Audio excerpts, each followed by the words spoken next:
Hello, I'm Barry Daniel, and this is the podcast of the Middle Way Society. Our aim is to encourage a universal approach to living a more integrated, ethical life, avoiding dogma or any absolute appeal to authority.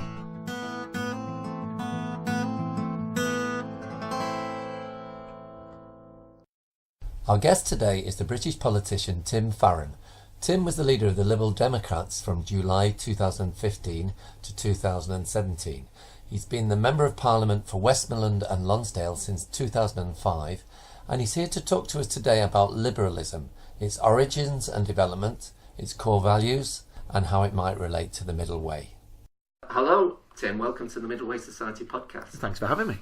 Okay, well, can we begin by you telling us a little bit about your background, what drew you into politics, and why it was that you gravitated towards the Lib Dems? So I think most people in politics, when they're asked these sort of questions, tend to be very, very careful and think of their reasons for getting involved in politics and in their particular party in some very neat way that sort of expresses their virtue. I mean, I'm honest with you, I'm somebody who was brought up in a relatively kind of poor background in Preston. Mum and Dad were split up, but I saw obviously a lot of both of them. My mum was she referred to herself as the nouveau poor as opposed to the nouveau rich. In other words, middle class values and no cash. Yeah. Read The Guardian and couldn't afford it. In fact, I remember the day we actually had to cancel the subscription because she couldn't afford it anymore. As my grandfather was definitely a telegraph reader, would pretend to buy The Guardian and just accidentally leave it at our house. So, and my dad, who is still with us, my mum sadly isn't, was and is, I'm trying not to be in any way condescending here. He's an absolutely lovely guy, but he did not have my mother's pretensions. He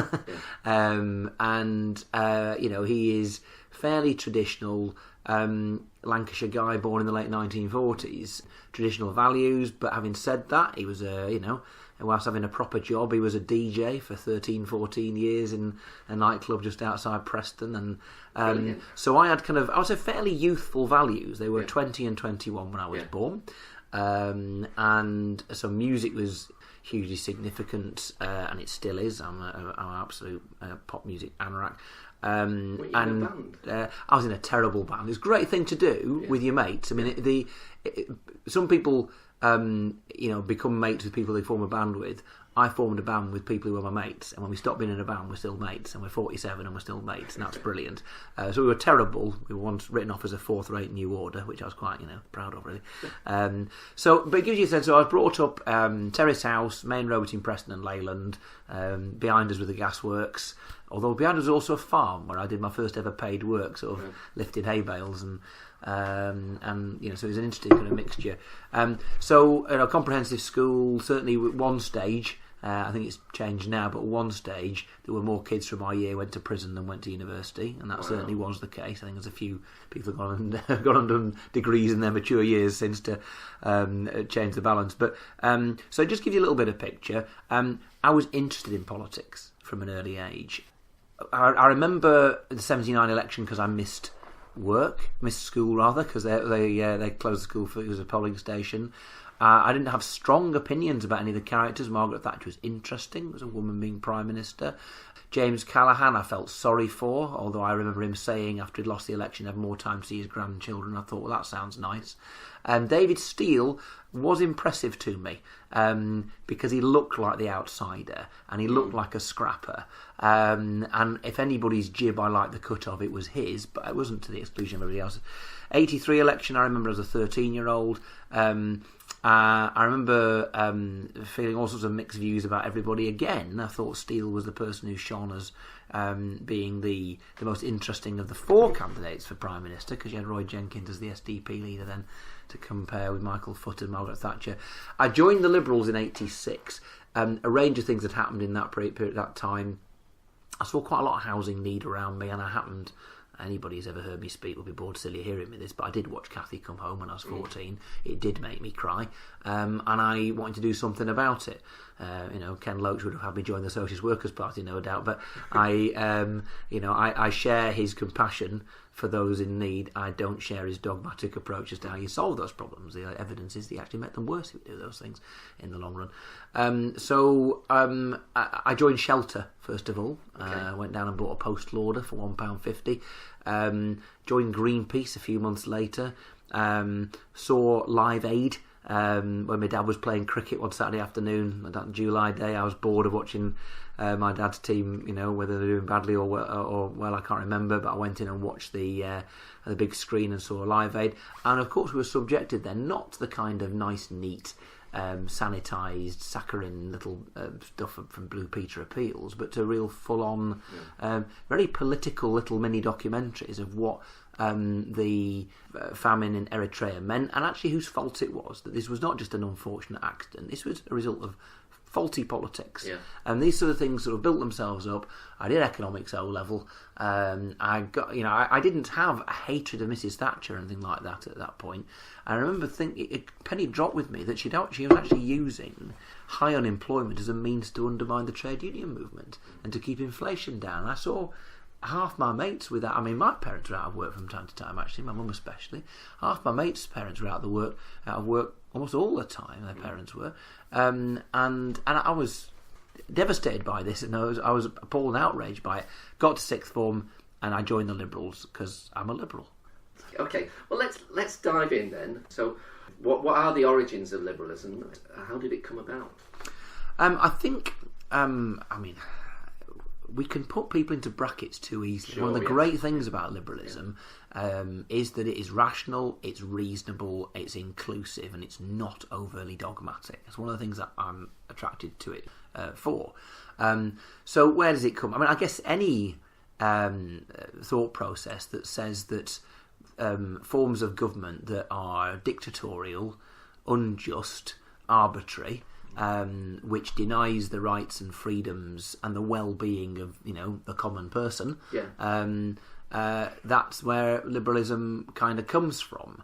And we discussed before we started recording my limited knowledge of the classical world, but I absolutely loved reading Robert Harris's Cicero trilogy over the summer, and that fighting, admittedly within a very limited franchise of men of a certain standing in Roman society, but nevertheless a form of democracy and a belief in liberty, which can be hard fought for against people who will say they've got grand patriotic ambitions, but actually it's about taking power to themselves. So it is the ultimate power to the people, and that means making sure you prevent power being swallowed up by too few people, but also that you end up sucking away power from people by surrendering your reason to a dogma. Yeah, that for me that ties in with arguably one of the heroes of early liberalism, John Stuart Mill, and his argument that it enables autonomous judgment and therefore greater objectivity. Yeah, I mean, I think John Stuart Mill was incredibly important to the development of the liberal movement in the 19th century. Essentially, you could say he kick-started the Liberal Party as it kind of came out of the sort of Whig movement and small L liberal movement. And what John Stuart Mill understood, that a lot of other classical writers perhaps hadn't, is that it's about people's actual experience of liberty. If liberty is just something which is esoteric and that is somehow aesthetically pleasing, then that's no use to me or anybody else. If you are incredibly poor, you have not got the ability to access the freedoms that you technically have. In reality, you don't have that. And so I would say John Stuart Mill is the father of social liberalism. The idea that liberalism has to mean something for it to mean something. If you are not free to actually practice the liberties that you have in theory, then you're not free at all. So when you say social liberalism, is that in many ways how you see modern liberalism? Yeah, I mean the word social liberalism today, when you talk about people being socially liberal or socially conservative, we talk about the extent to which we as a society promote permissive values and all that kind of thing. And that's not what I mean particularly by social liberalism. It certainly isn't what we've traditionally up until recently meant by social liberalism. It can of course mean that, can include that, but social liberalism is a belief in a form of government that is interventionist when it needs to be in order to promote liberty and to protect people's liberty. And that means that, taxing people, having public services, and having a welfare state, for example, they are key elements of liberalism if you believe that liberalism is about freedom for everybody and not just for some. I think the danger, we might get onto this, but the danger of some concepts of liberalism, I would say perversions of liberalism, is that we believe that somehow the natural order of humanity will lead to, perfect and good outcomes, and they don't. All the evidence is that we, if you leave, for example, the free market to its own devices completely, to laissez-faire, what you get is not the invisible hand in the marketplace, much as I like Adam Smith and respect him and admire him. What you get is an invisible force more like gravity. Those that have got plenty get loads more, and you get a broken market. So I think John Stuart Mill was key to moving away from this rather purist version of liberalism, which I think was not liberalism at all, and which sadly other people have gone back to. Well, that's interesting. So I suppose the view, perhaps still held by some people now, is that we're based on self-interest, that we are basically homo economicus, but your position seems to be we're as much homo empathicus as we're homo economicus. Yes, I think that of course, the one flaw in my argument is if I believe that human beings are flawed to the extent that if we have a laissez-faire economy, things go badly for the many, and indeed the few end up being inefficient. That therefore, what's the referee that I'm arguing for? It's a human one, and they'll be flawed too. So I think it's about self-awareness. Liberalism is about self-awareness. We need to remember all the time that we're flawed, not just in our abilities, but actually in our moral judgments. And so liberalism is a self-correcting, self-deprecating philosophy. I can't remember who it was who said it, that, and he said it in a dismissive way, but there's a truth in it. The definition of a liberal is one who is too reasonable to take their own side in an argument, which may describe why liberals don't win all the elections that they fight. But it does mean liberalism is almost by definition the best philosophy, because it's the only one that is in any way intrinsically self-critical. That's very, very interesting. I suppose also I'm thinking about how liberalism is perceived around the world.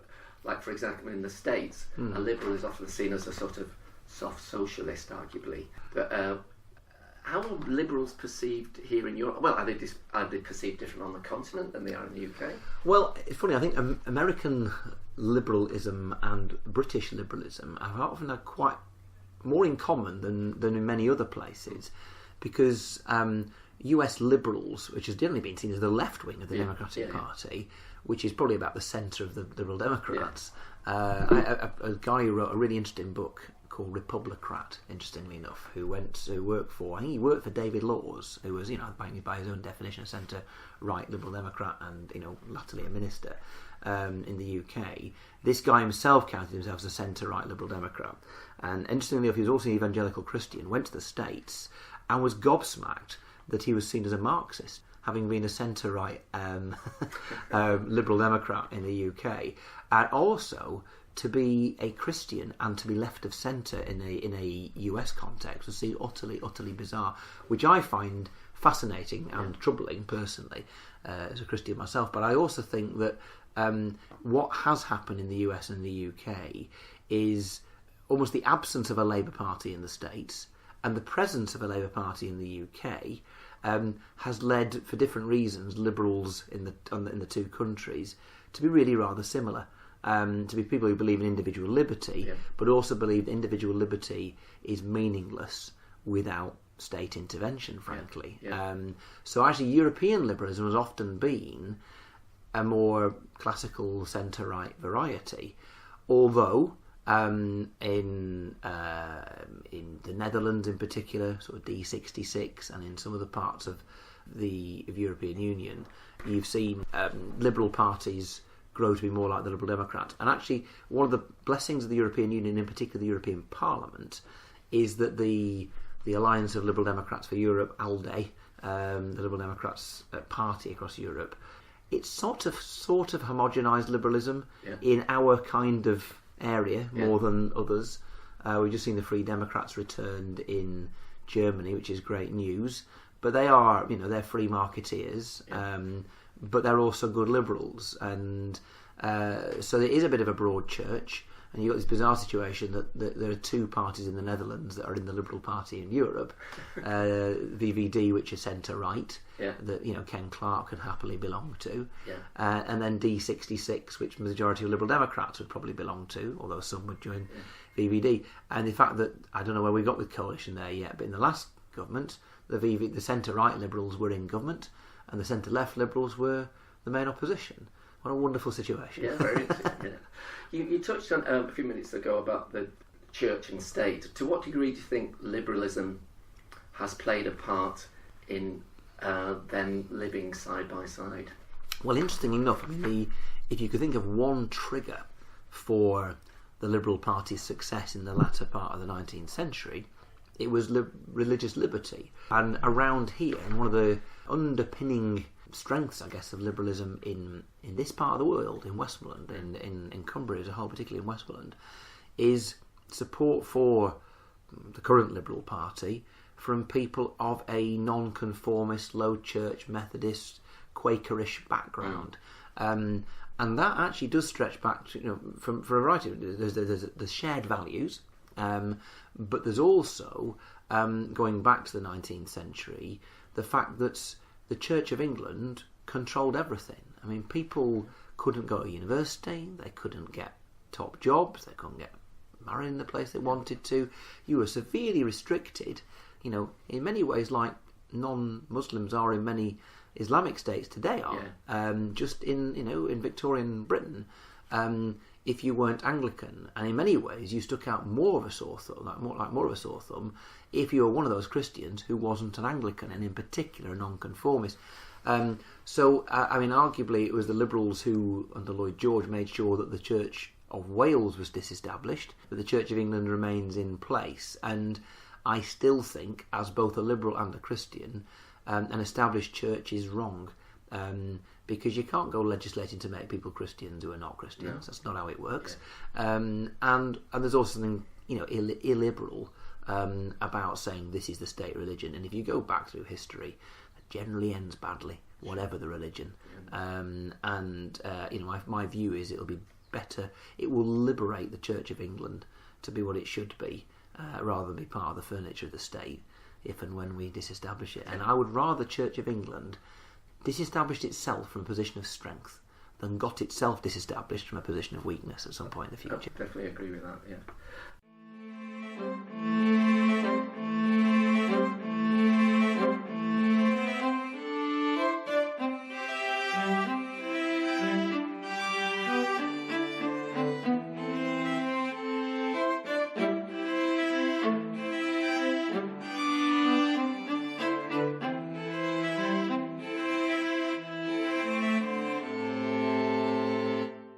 Okay, well, my impression, Tim, is that the Lib Dems tend to primarily use language of freedom and care and sort of emphasise the value of balance between them. I'd be interested in what your thoughts on that. But I suppose another impression that, for me, that liberalism generates, that sometimes it can gravitate towards conventional moderation.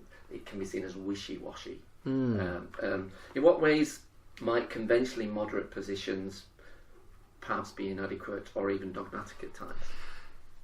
Yes, I think that the word moderate is one of those phrases that apparently voters don't in any way identify with. Common sense is, I remember it being used by William Hague when he made a rather failed attempt to revitalise the Tory party after Blair had won. William Hague is one of those people, I think, who has...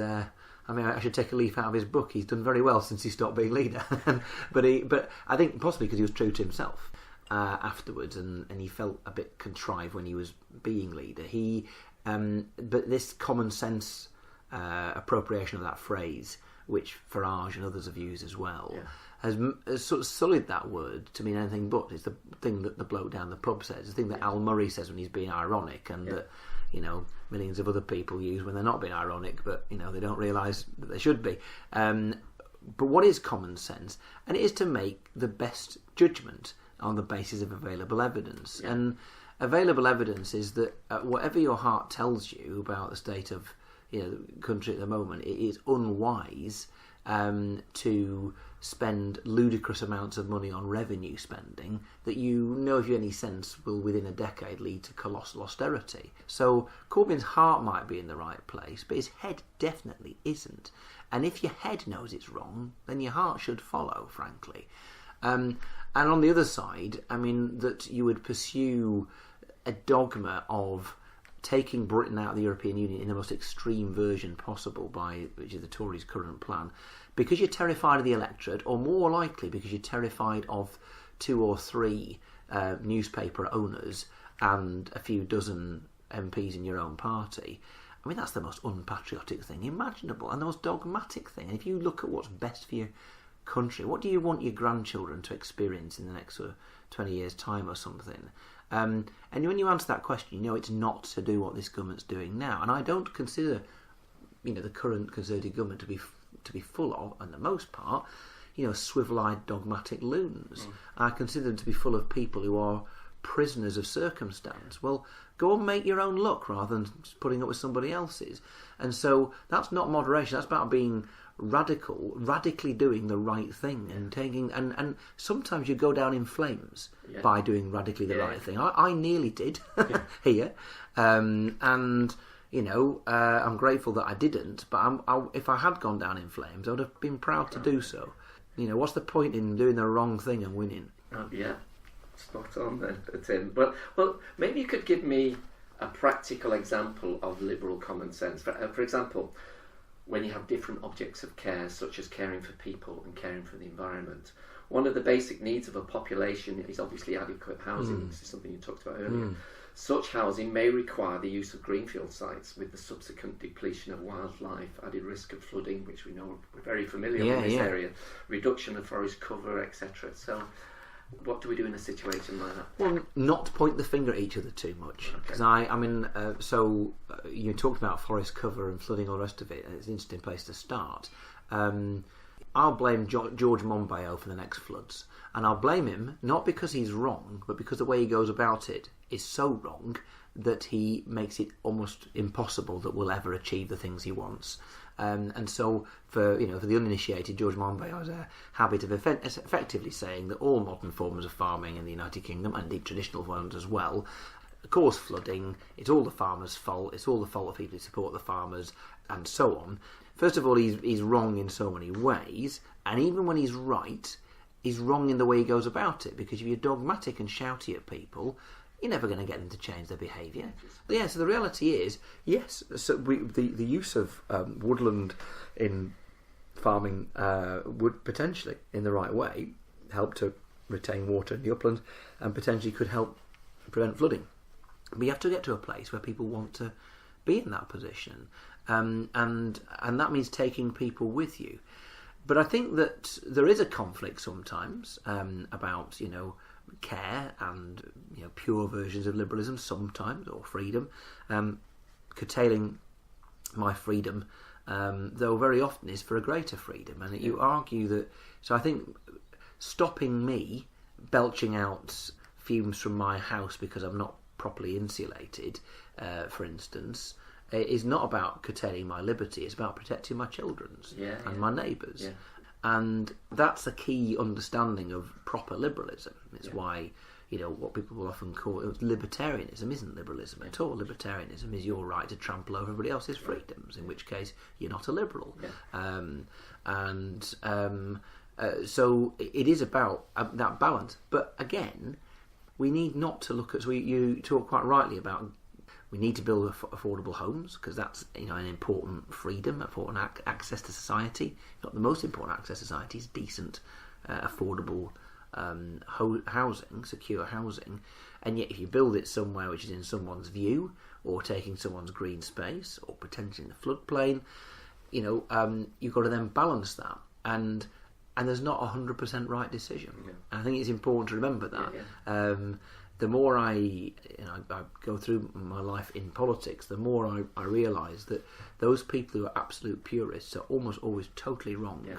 And those who get the angriest are the ones who achieve the least. And I feel a sense of a loss of reason in our national and international debates. You need to look at any set of Facebook or Twitter discussions to think, do these people talk to their children the same way to talk to each other? I really hope they don't. And it's a little sign of the fact that what we need is, whatever the politics you come into a debate with, just treat people like human beings, and understand there's a reasonable chance that the other side debate is being taken for, honourable reasons. Sure, yeah. I came across some interesting research recently, Tim, quite well thought through, and it was saying that intelligence and education are actually no safeguard against blinkered thinking, because often you have the tools to articulate your way out of dissonance when something. That's right. Yeah. And what seems key is an openness to being wrong. So this idea again that we're fallible, and curiosity. Yeah. And it's often dispositional, but these things are things that you can cultivate. Yeah, they are. I came across a really interesting fact. So our new deputy leader, Jo Swinson, made a great speech at the party conference the other week, and in it she reflected that the question that most precisely defined the answer to which most precisely defines whether in the UK you voted Leave or Remain, or in the US you voted for Donald Trump or Hillary Clinton, was not what your social class was. It was not where you live. It wasn't your age. It wasn't your education. Amazingly, it was your answer to this question: do you think children should be well behaved or considerate? And you can probably guess what tells you what. Yeah. And now, Jo did at least poke fun at this, saying that as a mother of a 3-year-old, she'd settle for either. And I think, and that's the right answer, actually, by the way, because she then said to the audience, who I think had got what answer they should give, or I think it should be, never put their hand up and say considerate. And I kind of think that does not prove the moral rectitude of Clinton or Remain voters at all. What it proves is that we're just as big an insular tribe as the others are. And if we ever want to solve this new divide in Western politics, then you need to understand the other side and accept them as equals, and understand that you are just as much trapped in your own worldview as they are in theirs. Yeah, no, I agree. We did a retreat recently, and the title of the retreat was Working with Prejudice. So it's the acknowledgement that we're all subject to prejudice, to blinkered thinking. Doesn't mean I don't think the other side's wrong. Yeah, of course, but I think we also need to remember that we're the architects of our own failure. Exactly. Yeah. Anyway, you've touched a couple of times now on reason and how much that is related to the idea of liberalism. Now, neuroscience and psychology is now arguing that reason and emotion, contrary to earlier thinking, are inextricably linked in any decision we make. Is that the cat? It's all right. It's fine. No. Do you mind if I? Yeah, let the cat. Yeah, absolutely. We used to have 2 ginger Toms called Eric and Ernie. Come on, you. Hello. A bit of a peculiar interloper. Come on, I'll leave the door open. Okay, so anyway, to what extent would you say modern liberals have taken this on board when engaging with the public in their policies? Do you mean so in terms of the fact that we're not necessarily rational people? Yeah.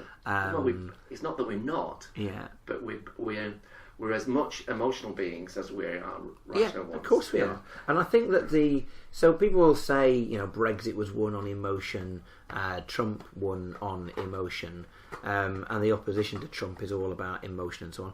You've got to remember that there are a few campaigns more emotional than Blair's 97 things going to get better, New Britain, Cool Britannia, all the rest of it. And indeed Trudeau's win the other year in Canada. So the thought that only right-wing successes can be based upon emotion, rather centrist ones can be too. And what's Corbynism about other than appeal to emotion? And that's not necessarily a bad thing. And you can find yourself in a situation where if you have lost the hearts of the country, doesn't matter what message you have for their minds.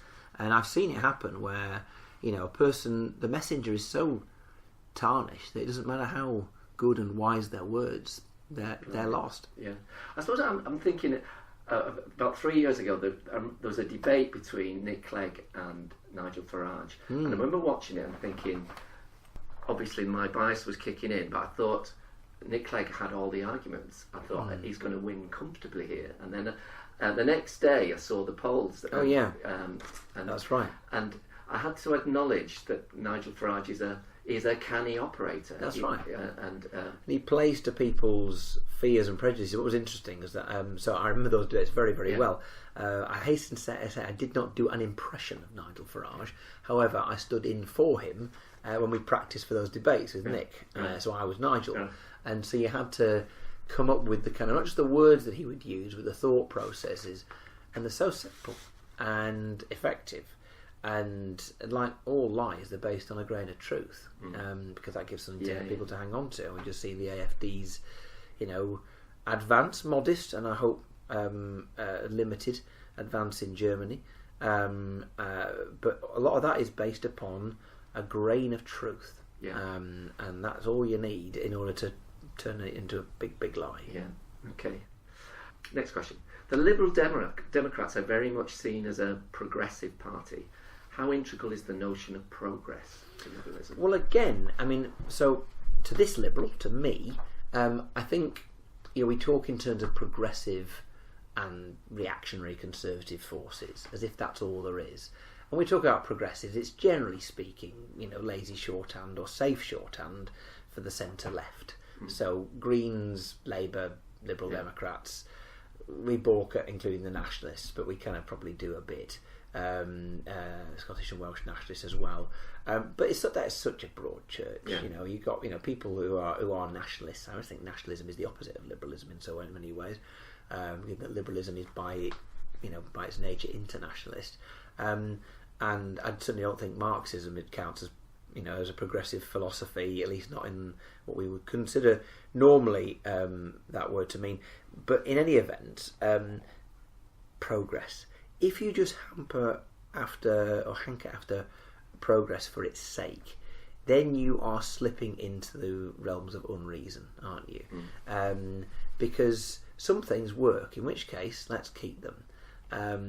And I think, so it's good to conserve things. That does not mean you are a conservative. No. But there were certainly views in the 60s and 70s that to be progressive meant building horrible tower blocks, or some vision of some futuristic vision. There's even a minute in Kendal Town Council's meetings from the early 70s where there was a serious consideration of knocking down Kendal Castle. Seriously. Wow. Yeah, because it's an eyesore, isn't it? Come off it. So we should be wary of progress for its own sake, because progress for its own sake ends up in Orwellian futures, or just bad decisions. And so let's not get too hung up. Progressive doesn't necessarily mean progress. It's just become a word which lumps in people who are centre-left but not Marxists. Okay. In relation to this, prior to the Enlightenment, prosperity was arguably more synonymous with the idea of human flourishing, and it's only perhaps in the last couple of 100 years here has it become more associated with material wealth. What are your thoughts on this with regard to liberalism and the social logic tied up with consumerism and the whole notion that growth is essential for prosperity? Yeah, growth is a sign of success. It's not necessarily essential for it. I think that the economic success, I should say. I think, materialism is dangerous. Poverty is also dangerous, but it's hard to measure the happiness of any society. And the worry is that what you have is a Western world now ill at ease with itself, with record levels of mental health problems, and I don't want to make some kind of glib analysis here, which is not based on any kind of decent research, but it strongly suggests to me the quest for prosperity's sake, materialism, and then self-fulfillment and all the rest of it has actually left us miserable. And so liberalism should not be about us worshipping ourselves, either with material gifts or with this notion that we somehow need to be utterly self-fulfilled in order for it to mean anything. Andy Warhol's throwaway "will be famous 15 minutes" has been totally proven correct. And it's not done us any good. This is not me whining about the internet and wishing it hadn't been invented or anything like that. It's just a reminder that all science, all technology, all progress is neutral. It's what human beings do with it that actually splitting the atom is not necessarily a bad idea. And all of those things as well. So, I mean, in short, I think that we would want the well-being of every individual. We want people to not have their potential hampered by a lack of material capabilities. And so the absence of fetters to freedom is something you would want, which is why poverty is a threat to liberty as well as just being a threat to our sense of decency and what's right. But our ability to, have every material thing under the sun is something that, I'm not sure is something I'm going to die in a ditch to defend. Okay. They were talking about the youthquake on the radio yesterday in British politics. The fact that 70% of voters under, I think, 25 or so voted Labour, but then around 70% of voters over 65 voted Conservative, and the age of 47 being where both voters are even balanced between Labour and Conservative. I am 47. There you go. There you go. Yeah. Anyway, now the values those Labour voters perhaps are aspiring to are arguably predominantly care and fairness, but Conservative voters also hold those values to a certain degree. However, the values that seem to be strongest in that group of people are usually loyalty, authority, and purity. Now, these are values that we all share to a certain degree. It's back to this thing, not sort of demonising, just finding common ground. Yeah. But for example, my purity value kicks in when I'm thinking about pollution or helping the disadvantaged. For me, might be seen as an expression of loyalty to the British people as a whole. So I'm wondering to what extent the relationship has been between liberalism and these values. Has there been a certain rejection of them at times? And is there an interest in reframing liberal themes in relation to these values? Yeah, I mean, I'll tell you, the one I tried to reclaim and still seek to reclaim when I was party leader is actually patriotism. And what is patriotism? It is there's nothing wrong with loving your country. It might be irrational, but my support for Blackburn Rovers is totally irrational. And I agree with you. There were some good times. It's in the dim and distant past now.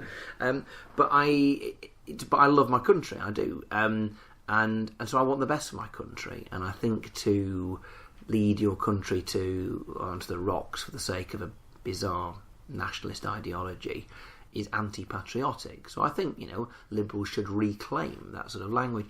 And yes, liberals and, the liberal left, which is a kind of a more specific thing, or maybe a wider thing, has been sniffy about those sorts of things you talk about. Yeah. There's nothing wrong with starting off with respect for some form of authority.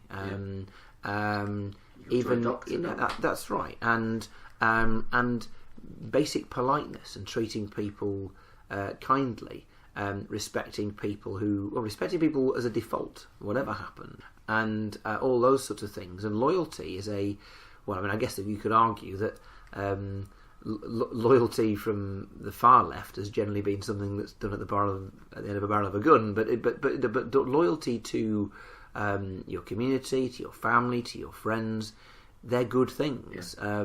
There comes a point where your loyalty to what is right might have to come before the loyalty to someone you love if they're doing something which is not right.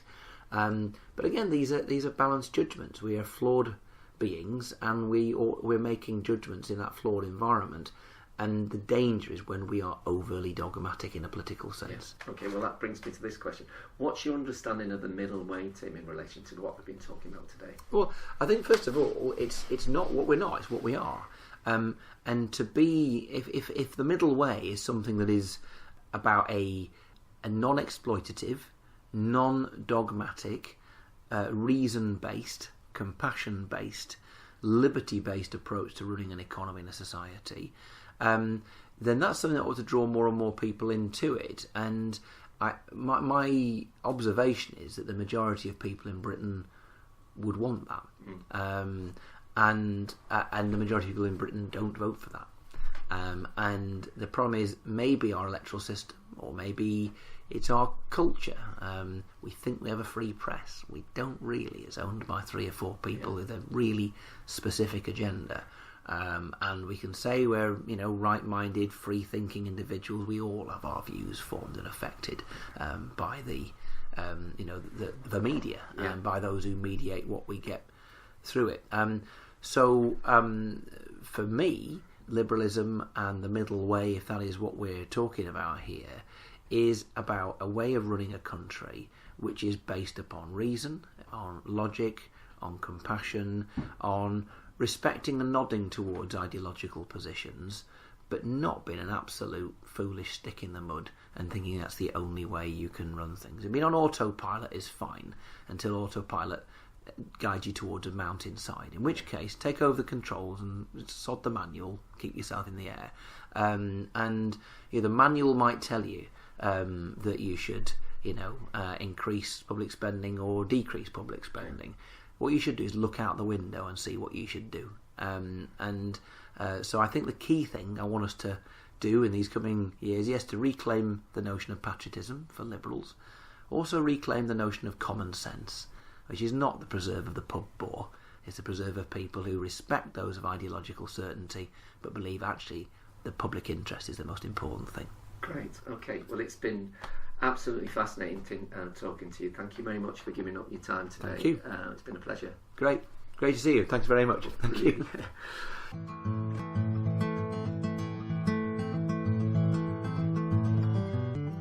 You can find out more about middle way philosophy at www.middlewaysociety.org.